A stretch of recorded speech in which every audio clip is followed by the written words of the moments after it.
This is director Steven Spielberg, whose most recent motion picture, Jaws, is already a legend.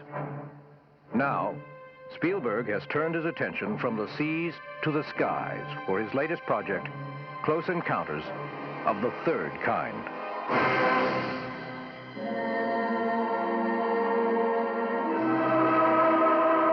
Among the locations, Bombay, India, Devil's Tower, Wyoming, and Mobile, Alabama, where a gigantic structure has been even further enlarged and converted into a shooting stage, bigger by far than any available, even in Hollywood.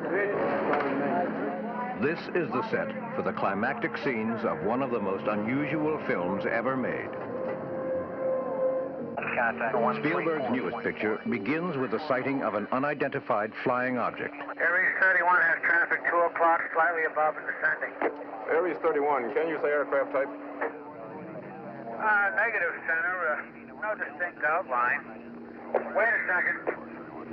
Stand by 1. Okay, Center. Aries 31, the traffic is turned. He's heading right for my windshield. We're turning right immediately and leaving flight level 350 now. Aries 31, descend and maintain level 310.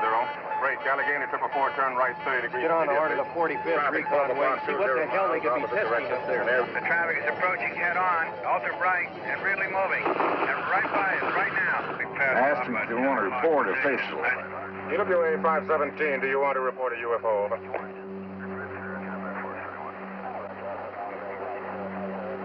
EWA 517, do you want to report a UFO? Over.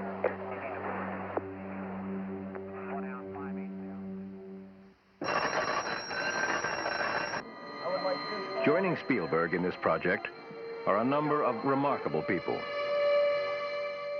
The producers, Julia Phillips and Michael Phillips, producers of The Sting and Taxi Driver. Douglas Trumbull is well known for the visual effects in the Andromeda strain, Silent Running, which he also directed, and 2001, A Space Odyssey. For the music, there was only one choice. 11-time Academy Award nominee, John Williams, composer of the scores of Jaws and Star Wars. The technical advisor is the world's foremost authority on unidentified flying objects, Dr. J. Allen Hynek, astronomer at Northwestern University. Heading the cast is Richard Dreyfuss, who has shown his exceptional talent in such diverse films as American Graffiti, The Apprenticeship of Dudy Kravitz, and Jaws. In addition, making his American debut as an actor is the great French writer-director François Truffaut, winner of the 1974 Academy Award for Day for Night.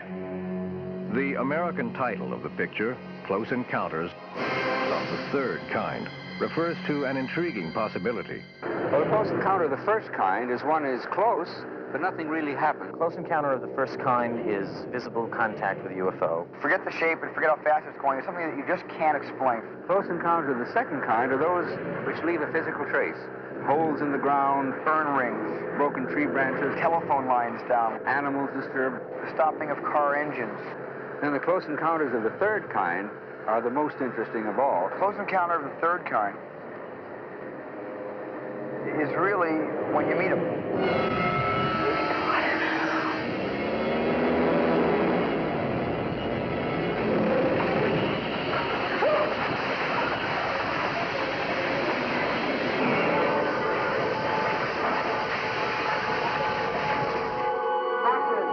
Spielberg, who is both director and writer of the film, has spent 4 years on its creation.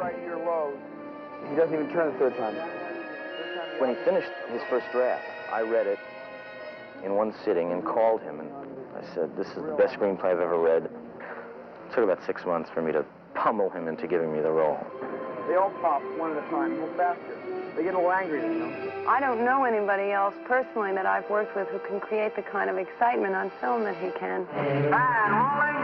Action, JB. When Steven Spielberg made Jaws, the world went shark crazy. Reports of shark attacks increased by the thousands, and people began to approach the beach with caution and even with fear. One step this way. Now, with Close Encounters of the Third Kind, Spielberg is making a film about an even more fascinating subject, and one thing seems certain. just as Jaws gave us a new respect for the mysteries that lie beneath the surface of the sea. After seeing Close Encounters of the Third Kind, we will probably never look at the sky in quite the same way again.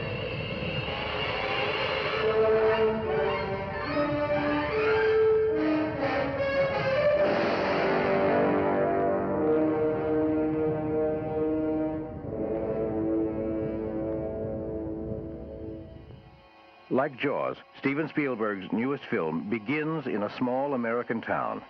But this time, it leads to one inescapable conclusion. We are not alone.